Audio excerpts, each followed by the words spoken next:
here this morning, starting from the local space. I'm talking about politics in Osun State. And of course, afterwards, we go to the national level. Here in Osun State, a couple of weeks ago, there's been so much drama concerning the purported planned defection of the governor of Osun State, Governor Ademola Adeleke, who later came out to say that he's not planning to leave the PDP, that he's still staying with the PDP, but will be supporting Mr. President of the APC at the 2027 general elections. Before now, there were rumors that he was actually planning to defect to the APC. The APC came out to say that no, they can't accept him, that they actually refused to let him in because according to the APC, he has some baggages. He has a lot of baggages talking about the governor, Ademola Adeleke, and that's why they would not accept him into their party. But the governor came out to say that no, that's not true. He never tried to defect to the APC, that some of his spokespersons actually said that it was the APC who were begging to have Governor Ademola Adeleke in the APC. Whatever the case may be, the conclusion of the matter right now is that the governor said, has come out openly to say that he's staying with the PDP, standing strong with the PDP, despite the fact that a lot of people have already defected. Several PDP members left the party, jumped ship already in anticipation of the governor's move. We have senators and House of Reps members who have left the party already. But the governor came out to say that no, he's staying with the PDP, but also he will be supporting Mr. President of the APC at the general elections in 2027. Now, apart from the PDP and the APC, we have a third force in the race right now, and that's talking about the ADC, the coalition party, the party chosen by the coalition for 2027. And the ADC is gaining traction at this moment. You know, initially the APC were saying, don't mind them, disregard them. Just nothing about the ADC. They're just a congregation of losers, a conference of losers. So many names, derogatory names were used to describe the ADC. But the fact remains that the ADC has started gaining traction. And here in Osun State, the ADC has said no matter what Ademola Adeleke does, even fraternizing with the APC will not guarantee success for him. At the 2026 polls, the ADC is saying that even if Adeleke joins forces with the APC, it won't save him from defeat. And this morning we'll be talking to the spokesperson who actually made that statement, Comrade Abosede, Comrade Oluwaseun Abosede, the organizing secretary of Omoluabi Progressives. Thank you for joining us on the program this morning. Good morning, and good morning, listeners. Thank you. Thank you so much. Also join us on this conversation via Zoom is Comrade Ayo Ologun. Comrade Ologun, thank you for joining us once again this morning. Good morning, and thank you for having me. Good morning, and regards to my friend and brother, Shawabo said at the studio. Good morning. Thank you, sir. Okay, I'll start with you, Comrade Ologun. What do you make of the drama playing out in Osun State right now? Starting from a couple of weeks ago, when there were rumors that the imminent defection of the governor to the APC, then afterwards he made a U-turn, according to most political watchers, that he made a U-turn and decided to remain with the PDP. Now the ADC is saying it doesn't really matter, that they will defeat the governor, the incumbent governor, at the 2026 polls. What do you make of the whole drama playing out right now in Osun State political space? Well, you have called it a drama. I would rather call it a play, because drama is often short. And what has played out in Osun and is still playing out is a full-fledged stage play, which the end have not been seen, the curtains have not been drawn. I can confirm to you, and I'm speaking with all due respect, with the benefit of insight, because I spoke to the highest of the echelon of the APC and that of the PDP. And I can confirm to you there were actually moves, without jumping into issue of whether it was the move was from the APC or from the PDP. I can confirm to you that there were actually moves and underground talks, negotiations about Governor Ademola Adeleke jumping ship into the APC. And for reasons best known to some powers that be, some brokers within the APC, they ensured that that move was blocked, and that made it impossible for him. And that possibly will be another part of Nigerian political history that will be written. That seems to be, for me, except proven otherwise, the first time in the history of Nigerian politics, in recent time, particularly in the First Republic, that the governor will be refused from a party from joining the stock. That has given another dimension to the political history and study in Nigeria. And I can also tell you that as it stands today, except a last-minute change, the issue of Governor Ademola Adeleke moving into the APC has been foreclosed. That is most unlikely to happen any longer. And one will have thought from a lot of political watchers that perhaps if the road to the APC was blocked, the option that would be available to him will have been that of the ADC. But you will recall that as part of the build-up to the likely move into the APC, the governor, through his spokesperson, Lawal Rashid, did not only lampoon the ADC as a third force and alternative, he went ahead as practically dragging the national secretary of the ADC, who was the former governor of Osun State, Rauf Aregbesola. He practically took him to the cleaners and dragged him in the mud, calling him all kind of names that are not fit for the airwaves at the time. And that, for political watchers, seemed to be an attempt to dig a pit, which is unlikely that Ademola Adeleke will want to risk in joining ADC. But of course, like I do say never in politics. Nothing is ever foreclosed in politics and the game of football. A goal can be scored even at the last minute. That's what politicians of this age and time have become. But talking about Ademola Adeleke claiming that he will remain in the PDP, that does not settle the dust. It's still an accolade tax that Ademola Adeleke will get the ticket of the PDP to run for a second time. And you may want to ask me so. Look, the PDP as it stands now seems to be a house divided against itself. And if we were to use the words of the Bible, a house divided against itself cannot stand. As it stands today in the PDP, there is still crisis in the leadership of that party, which is the reason why a lot of their leaders are jumping ship either to the ADC or to the APC.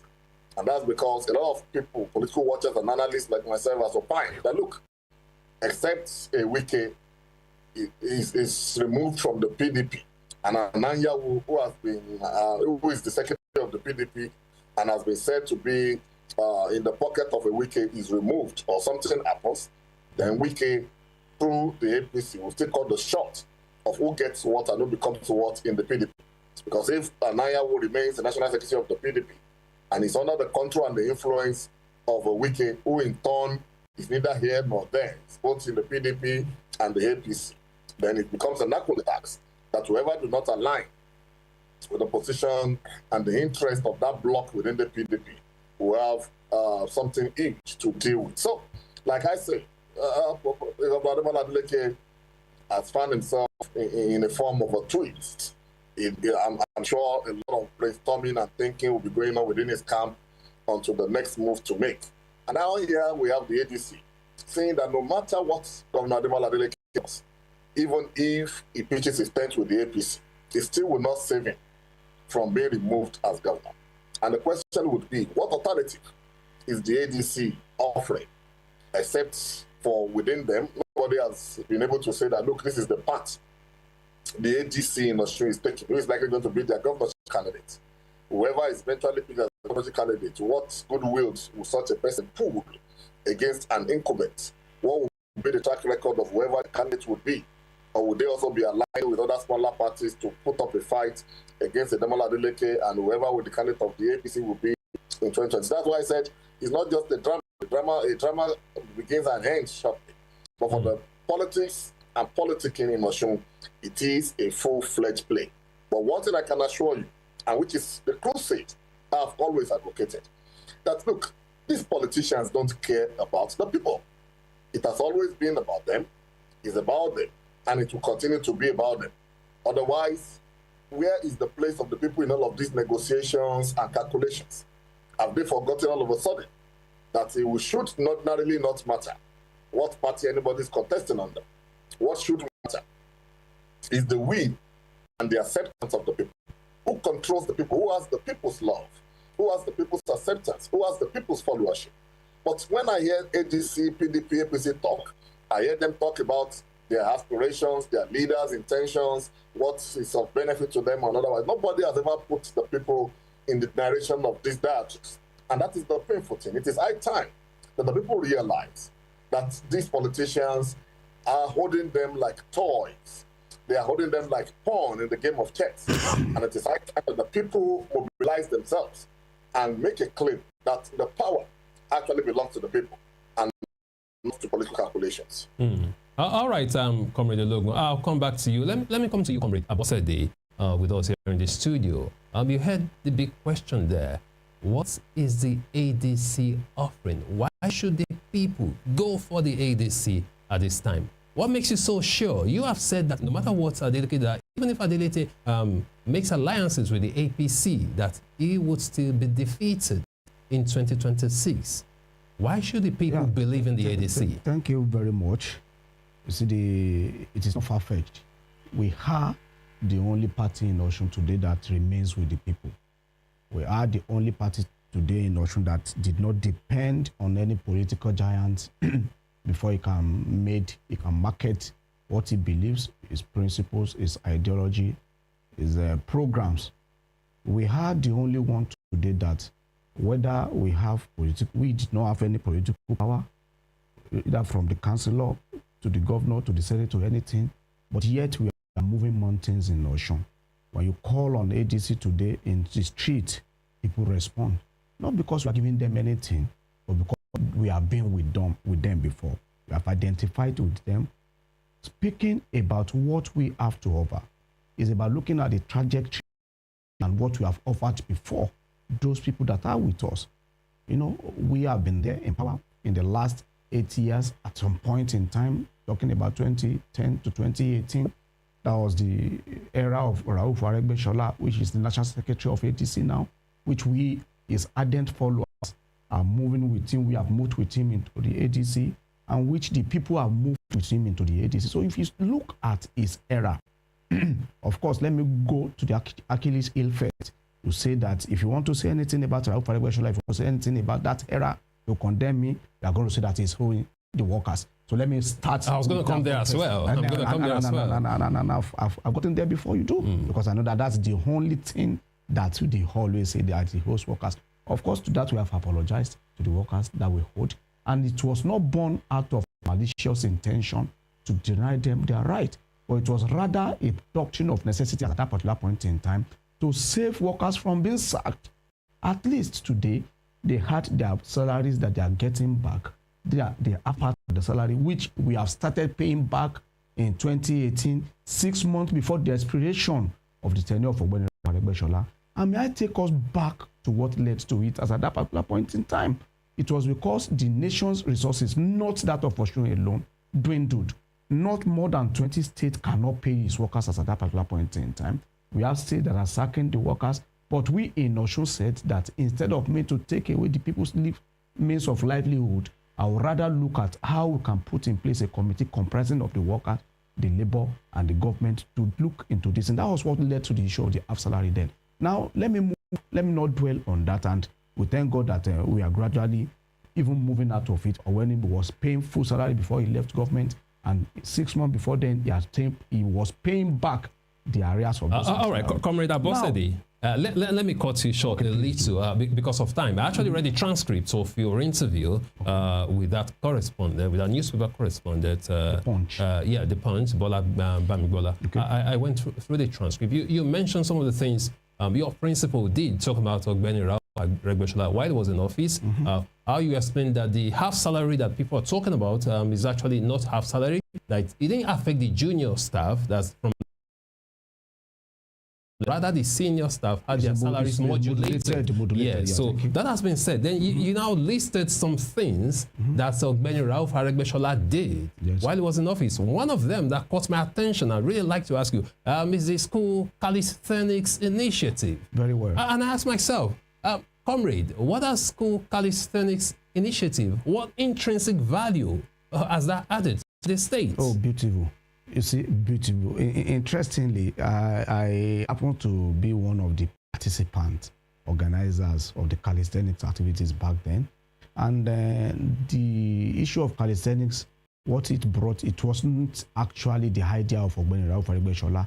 It was first conceptualized during the era of late Bola Ige as the old governor of Oyo State. And what is calisthenics all about is about imbibing the discipline of the culture of discipline, working together in children, that teamwork and discipline. You see, the thing is when people are not disciplined and when you can't work together with other people, things fall apart. So when you introduce calisthenics to children, what we do, we have a situation where we bring about 5,000 children at a go from different race, different home, different schools. They come together. At the mention of raising your hand like this, they form one thing. At the mention of raising your hand like this, they form another thing. So what calisthenics is all about it is about discipline and coordinated work.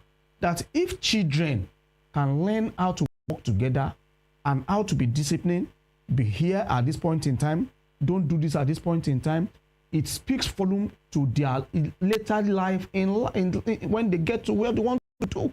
So it speaks volume that you should know how to work together and be disciplined and know the ethics of not doing what not to do. Because when you have 5,000 children together, when you're supposed to raise a flag, a red flag, if just one raise blue flag, spoils the entire show.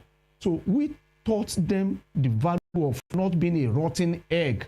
Just one rotten egg among a dozen of egg is going to spoil everything.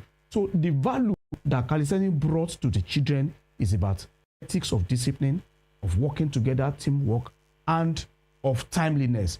Remove that from them, you will not have any other thing. Then we are paying them, over 5,000 people, children from different houses. We are paying them on weekly basis. And this money is returning to the people, to their parents. You mean for the calisthenics program? For the calisthenics program. We train daily. And we are paying them on that daily basis. I'm seeing this on national television now. You understand? The value of money that we return worth to the people through the calisthenics means.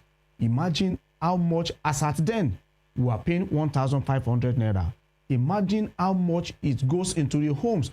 I have people that come from Ojaoba to come and demand that, please, where is the money for my children? We say, no, your children will not be paid for today because it didn't come. And they ensure that there is full compliance from their wards henceforth. So we return words to the people through the calisthenics program, and that is how you are going to measure these things. It's not everybody that can do a white man collar's job. It's not everybody that can be trading. There are some people that they are aged, that they are at home. You look at programs that you can do to return words back to them, such as HORIP, such as OFAM, such as calisthenics, such as OES, such as it abounds, Osun, Owido. These are the things that the preceding government, our own government, left undone. What are they doing today? They only focus on just salary. Will salary not survive the people? No. So we introduced a government with human face that touches the nooks and crannies of the Osun people. And you think the government of Governor Ademola Adeleke does not have a human face? Is that what you're saying? I'm not going to speak for them, but what I know is that this program that I'm talking about is no longer there. Go and look at it. What are they doing with the school feeding? Are they doing it the way it's supposed to be done? The whole widow, are they taking care of the people, the aged and the old? Are they taking care of the widows? Are they taking care of the fiscal challenged people? Are they taking care of the mentally deranged people? Are they taking care of the market women the way we do when we are there? These are the things that don't lie. I'm not going to say what they are doing or what they are not doing. It's not just about we connect with the people, and that is the feedback we are having today. We have been out of the system for the past 8 years in Osun State, but look at what we still have today. At the moment which we snake, let me tell you, what do you think happened? What do you think made Governor Adeleke and APC to be attempting to force a marriage? It was because when we came out, we said that we are now the one that the people of Osun are going to deal with. That's the best of the ADC. I'm talking about MDC. Why do you, as a sitting governor, and at the one, the government at the state level, the government at the national level, Why did you think they are all trading? They are trying to come together just to fight ADC. It speaks volume. Look at it critically. What is there to fight for? If you are sure of yourself as the state government, stay put. If you are so sure of yourself as the federal government, stay put. But both together, I dare say, and I'm saying it on national television again this morning, row together, they are not enough to tackle us. They are not enough to fight with us because we have the people and we are not begging anybody to come and join us. We are talking to the people across the routes, across the 332 wards that we have in Osun State. We have our people there and the people identify with us. And at the appropriate time, as you are saying now, they are going to continue to stay with us. All right, we have no fear of anybody. I'll come back to you. We have just about 10 minutes more on this segment. Let me quickly go back to Comrade Ayo Ologun. Comrade Ologun, at this point, do you see the ADC as a formidable force in Osun State going into the 2026 gubernatorial election? I think it would amount to sheer stupidity, with due apology, on the part of anyone, whether political or not, to think that the ADC can be wished away in the calculations ahead of the 2026 and 2027 election. One thing I'm sure of is this.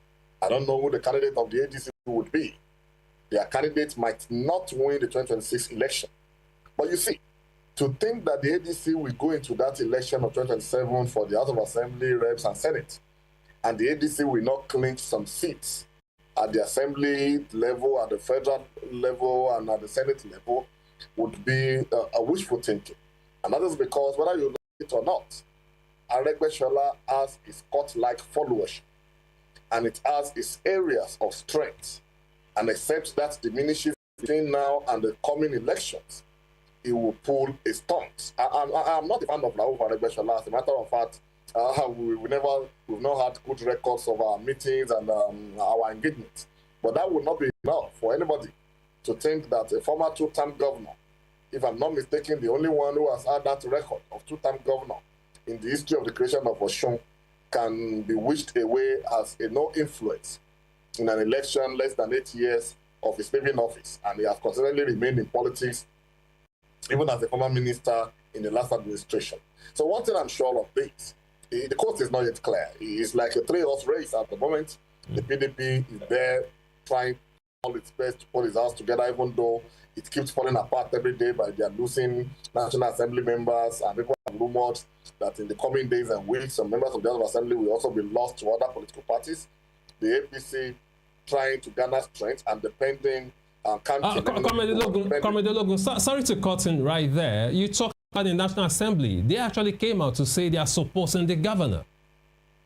The National Assembly, the House of Assembly, rather, in Osun State, they came out to say they are solidly behind the governor. Look, it is funny because I am speaking to you with the benefit of hindsight. The same House of Assembly came out when the rumor was right that the governor would defer to the APC.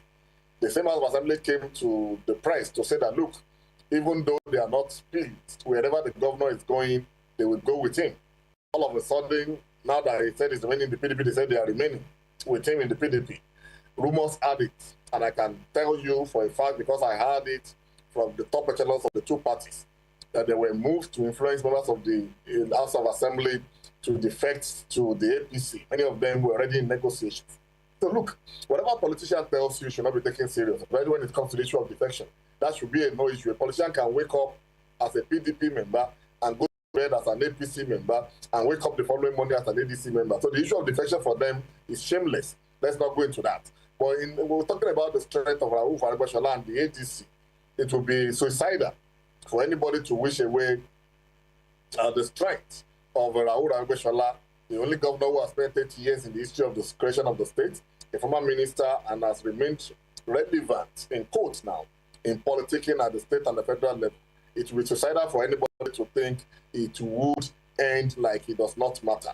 I cannot say that whatever strength he has left will be enough to pull through a stunt to have his governorship candidate or the candidate of the ADC becoming the governor. But if that does not happen in 2026, I can tell you, because that is what my calculation tells me, that it's not unlikely that in the 2027 election, the ADC, through their strength that I've been saying, even though it's not as strong as it used to be, will not fail in at least getting 1 or 2 seats in the House of Assembly, maybe 1 or 2 House of Representative seats in the National Assembly, and who knows, they just might, they might not make it to have any of the 3 senators. But you see that of Assembly and the House of Rep in the coming election, it will be willful wish thinking for anybody to think that the ADC will not have a seat in all of this, because you cannot wish away the strength of Aruba Reweshola. That strength is not as strong as it used to be, I must emphasize, but that does not mean that it still does not stand. All right, Comrade Logan, we'll talk more about the 2027 election in the second segment. But right now, coming back to Osun State, do you think, according to the ADC is claiming that Governor Ademola Adeleke's government went into panic mode as a result of the emergence of the ADC? Do you agree with that line of thought? Absolutely. Maybe the word is not panic mode. It is natural for politicians that knows his onions not to underrate fellow politicians. That was what happened with the APC in the last election. They underrated Ademola Adeleke, called him all sorts of names, and of course, the election came and was won by the same Ademola Adeleke and the PDP. Today, they are in government. So it will be stupidity on the part of anybody, and I want to believe that the governor of the state is not stupid enough, and especially by those who are around him thinking for him and working with him, to think that the ADC is anything not to bother about. It is normal that the PDP would panic, like in your own words, like they will go into panic mode. It's natural when you see former commissioners, former governor, former speaker, and a number of other big wigs coming together to say that, look, we want to remove you from office. It's normal to be afraid of them, because whether you like it or not, they have followership. So how he handles it going forward is another thing entirely. Going back to the drawing board and ensuring that the influence of those individuals do not count in his re-election is another thing entirely. But he is not doing anything wrong to have panicked on the formation of the coalition of the ADC. He has every reason to be, especially when the National Secretary of the ADC happened to be a former governor in the state, who has been said to have worked with him in his election, some 3 years ago. All of a sudden coming out to say that, look, he's no longer a guru. I will no longer work with you like it was believed. I will raise a flag and raise a candidate. So it is right that the PDP and the Ademola Adeleke went into panic mode, and it will be suicidal to think that they can wish away the influence or the possible impression that the ADC and Aruba Reweshola will have on the 2026 election. All right, Comrade Logan. Coming back to you, Comrade Abosede, you made it clear that your principal, Ogbeni Rauf Aregbesola, did not actually work with Ademola Adeleke's camp in the past election, just that your principal decided to be silent, and some of his followers, some defected to the PDP. That's correct. Which actually made way for Ademola Adeleke to emerge as governor. That's right? That's correct. Now, at this point, what if, and I'm saying what if, it might be rumors, hypothetically speaking, what if Governor Ademola Adeleke, tries to fraternize with your party? Is there any possibility of having him, work with your party? Do you see that possibility? Because someone said the governor visited former Governor Inola, and that there might be some rumors that Adeleke might try to, worm his way back, to having a good relationship with your principal, talking about Ogbeni Rauf Aregbesola. Do you see that as a possibility? I'm not at the top of the chain in ADC. So I will not be able to say what can be and what can or what cannot be, what may be or what may not be. What I can say is that what we have on ground now, and what we are doing, our grassroots mobilization and participation, you understand, is not enough yet to get us there, but it will be by the time we get there. So if anybody chooses to come and join forces with us on the platform of ADC, well, it is the choice of that person, and when we get to that bridge, we are going to cross it. But talking about, speaking of Rauf Aregbesola visiting Governor Inola, one thing we know how to do is that we don't push people away. At the second time attempt of Ogbeni Rauf Aregbesola, when he wanted to be governor in Osun State, he not only ensured that all the governors, both military administration and civilian governors, that whoever has heard as a governor of Osun State, everybody was on board to back a second term administration. Speaking of Abamigboye Aborishade, the military administrators in this state, speaking of Alhaji Fatai Akinbade, speaking of Oyinlola, speaking of the late Isiaka Adeleke, everybody was on board to back the Rauf Aregbesola government because of his friendly and pro-people policy that he has done. And Aregbesola will not forget you if he has worked with you politically before. And when he came around, as another statement that Ogbeni and the former governor Inilola was, he went to go and visit him. And of course, to converse him into our own midst. So there is no, let's not mix things together. So because of time, are you saying technically that option might actually be on the table? Never say never in politics, I don't know. We are not reaching out to any political officer to come and join us. But if he wishes, I'm saying now, okay, I'm the one saying now, if Governor Ademola Adeleke, hypothetically speaking, reaches out to you, I mean, to try to join your camp, will he be welcome to the ADC? As I've said, I'm not the top. I'm not at the top of the chain of the ADC command. So if he wishes, it is firstly his own wish. If he wish and he move with our people up there and they discuss, so be it. But as we are convenient with the people. We are working with the people and will continue to work with the people in the interest of the people and for the people. Whoever want to come on board, so be it. All right. Thank you so much. We've been talking to Comrade Oluwaseun Abosede, the organizing secretary of the Omoluabi Progressive Groups. Thank you for joining us on my program this morning. And also, thank you so much to Comrade Ayo Ologun for joining us on this conversation. Thank you very much for having me. Absolutely. Please hang in there. We'll take a short break, and when we return, we'll dive into another critical matter. Join us again.